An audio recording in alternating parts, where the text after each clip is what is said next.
మన పక్క రాష్ట్రమైన మహారాష్ట్రలో ఈ డేంజరస్ కండిషన్తో ప్రాణాలు కోల్పోతున్నారు. అదే ఇంకొక పక్క రాష్ట్రమైన కర్ణాటక హెల్త్ అలర్ట్ డిక్లేర్ చేసింది. మరి ఈ కండిషన్ ఏంటి? మన స్టేట్కి కూడా ఈ కండిషన్ వచ్చే అవకాశం ఉందా? ఇది నిజంగానే అంత డేంజరస్సా? దీంతో నీ ప్రాణాలు కోల్పోయేంత సీరియస్ కండిషన్ ఇది? ఒకవేళ నిజంగానే అయితే దాన్ని గుర్తించేది ఎలా? మనం ఏం ప్రికాషన్స్ తీసుకోవాలి?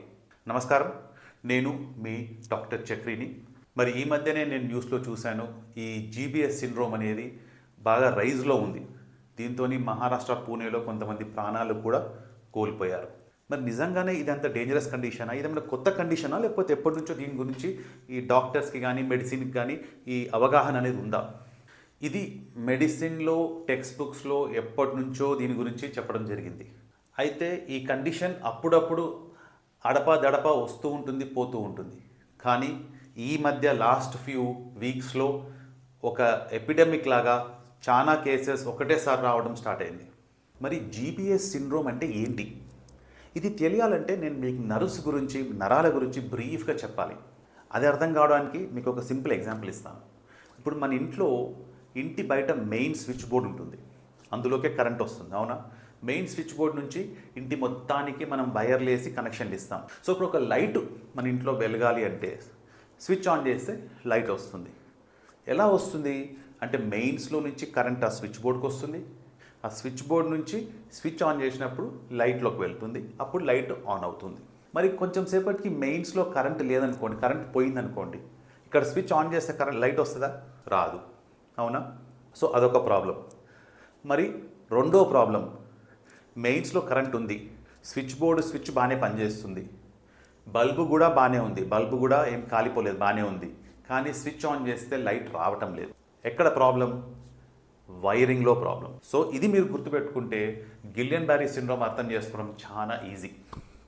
ఎందుకంటే మన బాడీలో మన బ్రెయిన్ ఏదైతే ఉందో ఇది మెయిన్స్, మొత్తం కరెంట్ జనరేట్ అయ్యేది మన బ్రెయిన్ నుంచే. దాని నుంచి మొత్తం బాడీకి సరఫరా అవుతుంది. ఎలా సప్లై అవుతుంది? ఈ వైరింగ్స్ త్రూ, ఈ వైర్స్. ఆ వైర్స్నే మనం పెరిఫరల్ నర్వస్ సిస్టమ్ అంటాం. అంటే ఈ బయటికి వచ్చే నరాలన్నిటివి, చేతిలోకి, కాళ్ళల్లోకి, పొట్టలోకి, ఛాతిలోకి, వీటన్నిటికీ బయటికి వచ్చే నరాలు ఏవైతే ఉన్నాయో వాటిని పెరిఫరల్ నర్వస్ సిస్టమ్ అంటాం. మరి ఇప్పుడు మెయిన్స్ పనిచేయనప్పుడు, కరెంట్ స్విచ్ ఆఫ్ అయినప్పుడు లైట్ ఆన్ చేస్తే రాదు. అదేంటి? ఇక్కడ నుంచి కరెంట్ రాకపోతే మన బాడీలో సర్టెన్ పార్ట్స్ పని చేయవు, అవునా? ఇదే సింపుల్గా చెప్పాలంటే స్ట్రోక్, పక్షవాతం. బ్రెయిన్ స్ట్రోక్ వచ్చిన వాళ్ళకి పారాలిసిస్ వచ్చింది, పక్షవాతం వచ్చింది, కాలు చేయి పడిపోయింది, వాళ్ళకి పని చేయట్లేదు అంటాం. ఎందుకు? కాలు చేయి కంట్రోల్ చేసే పార్ట్ ఆఫ్ ద బ్రెయిన్ ఏదైతే ఉందో అక్కడ డ్యామేజ్ అయ్యి అక్కడ నుంచి కరెంట్ అనేది ఉత్పత్తి అవుతలేదు. సో మెయిన్స్ ప్రాబ్లం, మెయిన్లోకే కరెంట్ వస్తలేదు. సో ఇక్కడ నుంచి కరెంట్ రాకపోతే కాలు చేయి బాగానే ఉంది, కదలపగలుగుతారు, పట్టుకుంటే అంత చేస్తే లేపగలుగుతారు, అంత చేయగలుగుతారు. కానీ ఇక్కడ నుంచి కరెంట్ ఫ్లో అనేది ఆ పార్ట్కి లేదు, అందుకని అవి పనిచేయవు. అదే పారాలిసిస్. ఇప్పుడు గిలియన్ బ్యారీ సిండ్రోమ్లో ఏమవుతుందంటే ఇక్కడ నుంచి కరెంట్ పాస్ అయింది, చేతికి వెళ్ళాలని అనుకుంది, కానీ నేను చేయి కదలపలేకపోతున్నాను. ఎందుకు కదలపలేకపోతున్నాను? Wiring problem. సో ఇది బాగానే ఉంది, కానీ ఈ వైర్స్, ఈ పెరిఫరల్ నర్వ్స్ ఏవైతే ఉన్నాయో అవి డ్యామేజ్ అయ్యాయి. నరాలు దెబ్బతింటాయో అవి పనిచేయడం మానేస్తాయి.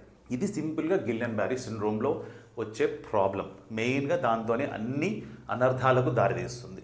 ఎందుకు కారణం అంటే ఏదో ఒక రీజన్ ఉండాలి కదా డ్యామేజ్ అవుతున్నాయంటే.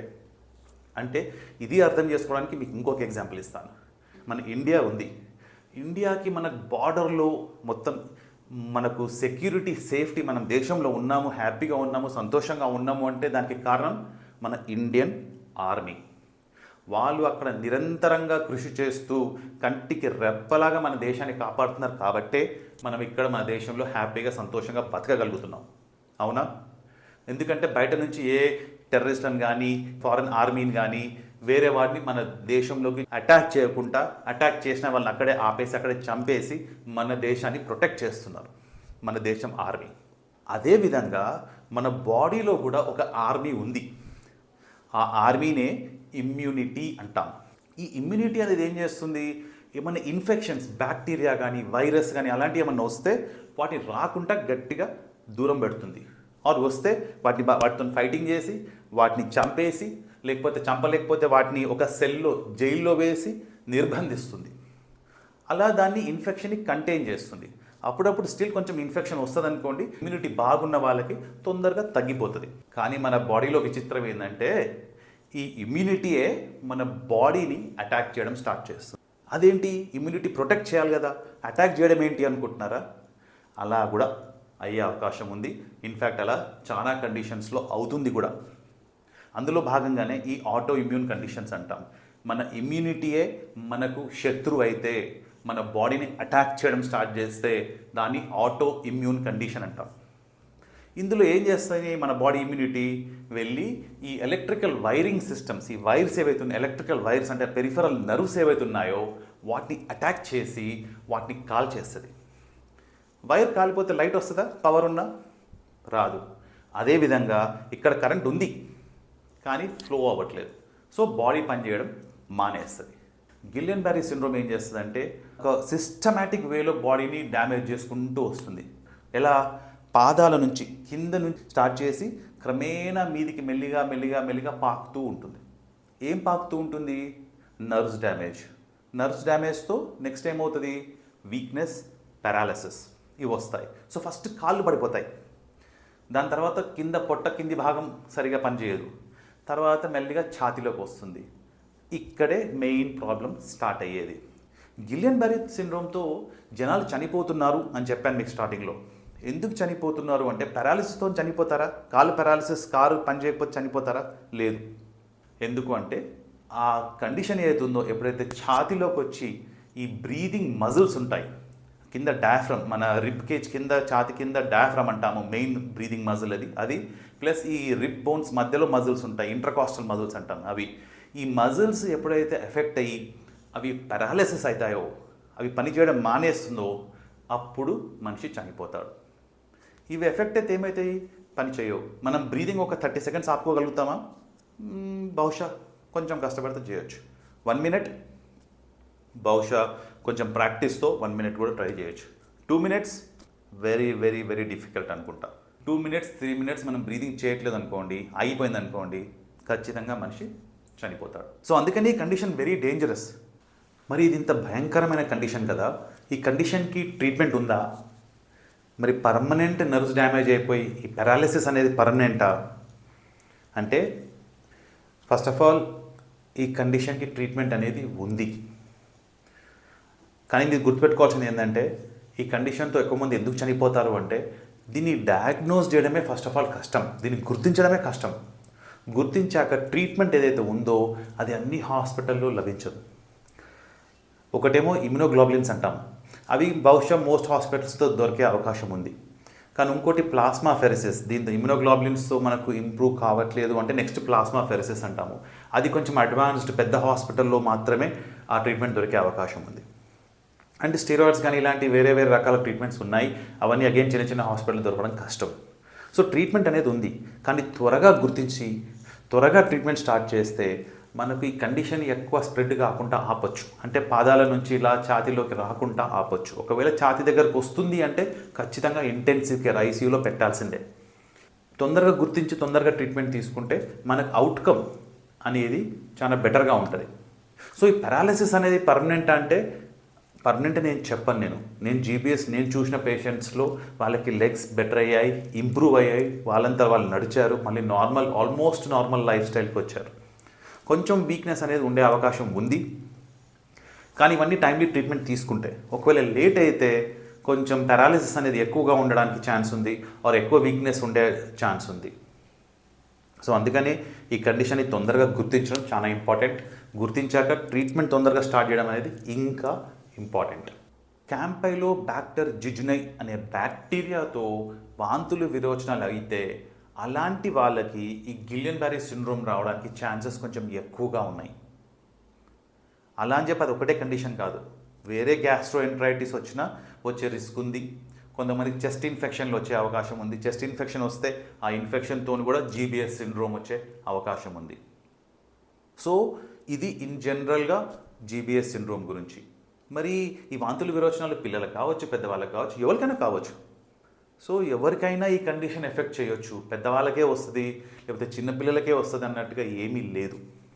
మరి క్యాంపెలోబాక్టర్ జిజునై గురించి మాట్లాడుకుంటున్నాం కదా, ఈ వీడియో మీకు నచ్చుతుందని నేను ఆశిస్తున్నాను. ఇంతవరకు చెప్పిన ఇన్ఫర్మేషన్ మీకు నచ్చిందని అనుకుంటున్నాను. ఇక ముందు చెప్పేది ఇంకా ఇంట్రెస్టింగ్గా ఉంటుంది, ఎందుకంటే ప్రికాషన్స్ వాటి అన్నిటి గురించి కూడా చెప్తాను. మరి నచ్చితే మీరు ఖచ్చితంగా కింద లైక్ అనే బటన్ ఉంటుంది, దానికి క్లిక్ చేయండి, షేర్ చేయండి, అండ్ సబ్స్క్రైబ్ చేసుకుంటకపోతే తప్పకుండా సబ్స్క్రైబ్ చేసుకోండి. ఎందుకంటే ఇలాంటి యూస్ఫుల్ వీడియోస్ ఎన్నో చేశాను, ఇక ముందు చేస్తాను. అండ్ మీకు అవన్నీ తెలియాలి అంటే ఆ బెల్ ఐకాన్ని ఆన్ చేసి పెట్టండి. అంటే సింపుల్ ప్రికాషన్స్, దేనికైనా ప్రికాషన్స్ ఉంటాయి, దీనికి కూడా ప్రికాషన్ ఉంది. ఏం ప్రికాషన్స్ తీసుకోవచ్చు అంటే మనకు డయేరియల్ వామిటింగ్ రాకుండా ప్రికాషన్ తీసుకోవాలి. అదేలా? మనం ఫుడ్ని బాగా కుక్ చేసుకొనే తినాలి. ఎందుకు అంటే బాగా కుక్ చేస్తే ఏమవుతుందంటే అందులో ఎట్లాంటి ఇన్ఫెక్షన్స్ ఉన్నా, ఎస్పెషలీ ఈ క్యాంపాలోబాక్టర్ జిజినై అలాంటి ఇన్ఫెక్షన్స్ ఉన్నా అవి ఆ వేడికి చనిపోతాయి. That is number 1. రెండవది, స్ట్రీట్ ఫుడ్ వీలున్నంత వరకు తినకండి. ఎందుకంటే స్ట్రీట్ ఫుడ్లో వాళ్ళు ఎలా కుక్ చేస్తారో మనకు తెలియదు, ఎలా స్టోర్ చేస్తారో మనకు తెలియదు. సో స్ట్రీట్ ఫుడ్ వీలున్నంత వరకు తినకండి. మూడవది, మీ ఎంబడి ఎప్పుడు ఇంట్లో నుంచే వాటర్ తీసుకెళ్ళండి. లేకపోతే బయట తాగాలి అని అనిపిస్తే, ఖచ్చితంగా తాగాల్సిన పరిస్థితి వస్తే బాటిల్ వాటర్ తీసుకోండి. అంతేగాని నల్లలకు పట్టుకొని ఎక్కడ పడితే అక్కడ వాటర్ మాత్రం తాగకండి. ఎందుకంటే ఈ ఇన్ఫెక్షన్ ఏతుందో ఫుడ్ ద్వారా, వాటర్ ద్వారానే వస్తుంది. సో మనం అక్కడ ప్రికాషన్స్ తీసుకుంటే మనని మనము కాపాడుకోవచ్చు. మూడవది, మనం ఏంటంటే hand hygiene is very very important. తినక ముందైనా తిన్న తర్వాతైనా ఖచ్చితంగా సోప్ అండ్ వాటర్తో చేతులు కడుక్కోవాలి. అండ్ టాయిలెట్ పోయిన తర్వాత ఖచ్చితంగా మీరు సోప్ అండ్ వాటర్తో చేతులు కడుక్కోవాలి. ఎందుకంటే అక్కడే మనకి ఇబ్బంది అయ్యేది. కడుక్కోకపోతే అది అక్కడిక్కడ టచ్ చేస్తే చేతిలో ఉన్నాయనుకోండి, చిన్న బ్యాక్టీరియా మనకి కంటికి కనబడదు, అది మైక్రోస్కోప్లోనే కనిపిస్తుంది. సో అందుకనే టాయిలెట్ పోయిన తర్వాత, ఫుడ్ తిన్న తర్వాత ఖచ్చితంగా సోప్తోని వాటర్తోని హ్యాండ్స్ వాష్ చేసుకోవాలి. మరి ఇది డయేరియా వామిటింగ్ రాకుంటే ప్రికాషన్. మరి చెస్ట్ ఇన్ఫెక్షన్ రాకుంటే ఏం ప్రికాషన్ తీసుకోవచ్చు అంటే మనం మంచి మాస్క్ వేసుకోవాలి. నార్మల్ మాస్క్ సరిపోదు, N95 మాస్క్ వేసుకుంటేనే మీకు వేరే గాలిలో నుంచి మీకు ఇన్ఫెక్షన్ రాకుండా ప్రొటెక్షన్ అనేది వస్తుంది.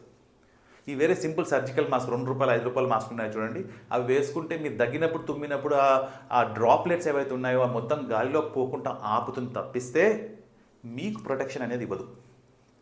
మరి ఇది రెస్పిరేటరీ హైజీన్. ఈ వీడియో మీకు నచ్చిందా? ఇందులో ఏమైనా ఇన్ఫర్మేషన్ మీకు చాలా యూస్ఫుల్ అనిపించిందా? అరే ఇది అందరికి చెప్పాలి అని అనిపించిందా? మరి చెప్పాలి అని అనిపిస్తే ఖచ్చితంగా వీడియోని లైక్ చేయండి, షేర్ చేయండి. ఒకవేళ మీరు సబ్స్క్రైబ్ చేసుకుని ఉండకపోతే తప్పకుండా సబ్స్క్రైబ్ చేసుకోండి.